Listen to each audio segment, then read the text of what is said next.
क्या आपने कभी किसी ऐसे श्मशान का नाम सुना है जहां जिंदा लोगों की बलि चढ़ाई जाती है और उनके साथ संभोग करता हो? यह कहानी उन दो दोस्तों की है जिन्होंने एक ऐसा राज जानने की कोशिश की जिससे वे दूसरी दुनिया के लोगों के संपर्क में आ गए और वहां से लौटना मुश्किल ही नहीं, नामुमकिन होता है।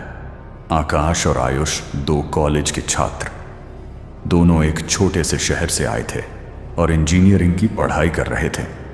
दोनों अपनी पढ़ाई मन लगाकर किया करते थे और हॉस्टल के छोटे से कमरे में रहते थे। उनके कमरे के बाहर एक नीम का पेड़ था और उनके कमरे में और एक दोस्त रहता था जो कि अभी अपने घर गया हुआ था। वो पूजा पाठ में बहुत विश्वास रखता था, इसलिए उसके होते हुए वो दोनों भी कुछ अजीब हरकतें नहीं करते थे। उन्हें भूत प्रेत की बातों में बहुत इंटरेस्ट रहता था, हर वक्त नए एडवेंचर के मूड में रहते। वो हर दिन लाइब्रेरी जाया करते थे और एक दिन कॉलेज की पुरानी लाइब्रेरी में उनकी नज़र एक बहुत ही जीर्ण शीर्ण और धूल से भरी किताब पर पड़ती है, अघोर विद्या, एक अंतिम रहस्य। उस किताब में लिखा था, अघोरी किसी और ही दुनिया के प्राणी होते हैं। उनकी तपस्या श्मशान में होती है जहां वे मृत शरीरों के साथ संभोग से लेकर भोजन तक सब कुछ करते हैं। इनकी दुनिया बहुत अलग होती है और जो इनकी दुनिया के बारे में जानने की कोशिश करता है वह अपनी जान से हाथ धो बैठता है। आयुष हंसता है, भाई ये सब फेक है। आकाश थोड़ा सीरियस होता है, पर अगर ये सच हुआ तो श्मशान में चल के देखते हैं। आप लोगों ने सुना ही होगा कि इंजीनियर्स को हर बात की चुल होती है और इसी जानने की चुल में वो रात को 12 बजे श्मशान जाते हुए। रात में दोनों प्लान बनाते हैं कि जब वार्डन सो जाएगा तब दोनों पीछे के दरवाजे से निकल कर जाएंगे, और ऐसा ही होता है। दोनों उसी रात हॉस्टल के बैक गेट से निकलकर एक सूने से श्मशान की तरफ बढ़ते हैं, जहां अक्सर लोग रात में जाना तो दूर, वहां से गुजरने में भी डरते थे। जंगल से होते हुए वो एक उजाड़ और भूतिया श्मशान में पहुंचते हैं। पहले तो उन्हें कुछ भी नहीं दिखता और दूर से कुछ कुछ आवाजें आ रही होती थीं, पर उनको लगा कोई जानवर होगा। फिर वो जाने लगते हैं। तभी आकाश ने बोला, वो देख, वहां कुछ चमक रहा है। वो उसके करीब जाते हैं तो वहां दूर से भी होरी साधु दिखाई देता है। आग के चारों तरफ वो साधु नग्न अवस्था में तपस्या में लगा होता है। कभी मांस खाता है, कभी मृत शरीर से बातें करता है। आकाश और आयुष छिप कर देख रहे होते हैं।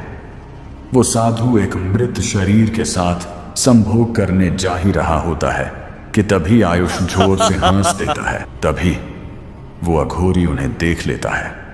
उसकी आंखें एकदम लाल होती हैं और चेहरा इतना डरावना कि वे ये देखकर डर जाते हैं और वहां से भागने की कोशिश करने लगते हैं।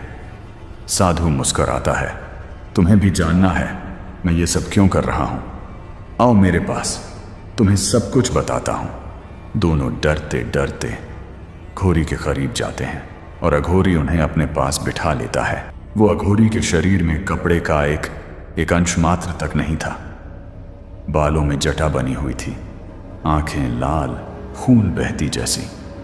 साधु उन्हें अपनी करीब बिठाकर मंत्र जप करने लगता है। दोनों अब आराम से बैठे हुए थे, जैसे उन्हें यह महसूस ही नहीं हो रहा कि वो कहाँ हैं। शायद वो साधु ने उन्हें अपने वश में कर लिया था। थोड़ी देर बाद हवा में एक आत्मा जैसा कुछ प्रकट होता है और वो आत्मा उन दोनों के शरीर में प्रवेश कर लेता है और वो बेहोश हो जाते हैं। अगली सुबह उन्हें होश आता है और वो अपने हॉस्टल के कमरे में निर्वस्त्र पड़े मिलते हैं। वो उठकर जल्दी से कपड़े पहनकर जाते हैं। दिन भर तो सब ठीक रहता है, पर रात होते ही दोनों अजीब अजीब हरकतें करने लगते हैं। रात में उठकर वो अपने कमरे में साइड में बैठकर कुछ मंत्र पढ़ने लगते या कभी वॉशरूम में जाकर चिल्लाने लगते और लड़कियों के कपड़े पहनकर पूरे हॉस्टल में घूमते थे। लोग उन्हें पागल समझकर इग्नोर कर रहे होते थे, पर एक रात आयुष ने लड़के के ऊपर स्टील की बोतल से वार कर दिया। आयुष ने कहा, वो मुझे देख रहा था, मुझे पसंद नहीं। हॉस्टल में अफरा तफरी मच जाती है। वार्डन को पता चलता है। सब लोग आते हैं तभी वहाँ एक लड़का बताता है कि ये दोनों को मैंने रात श्मशान जाते हुए देखा था। तब से ही ये अजीब अजीब हरकतें कर रहे हैं। पूरा हॉस्टल खाली कराया जाता है और एक जाने पहचाने बाबा को बुलाया जाता है। वो आते ही बोलते हैं, ये कोई मामूली आत्मा नहीं, ये अघोर आत्मा है जो कि बहुत शक्तिशाली है। बाबा ने कहा, इसके लिए एक पूजा करनी होगी, वो भी उसी श्मशान में।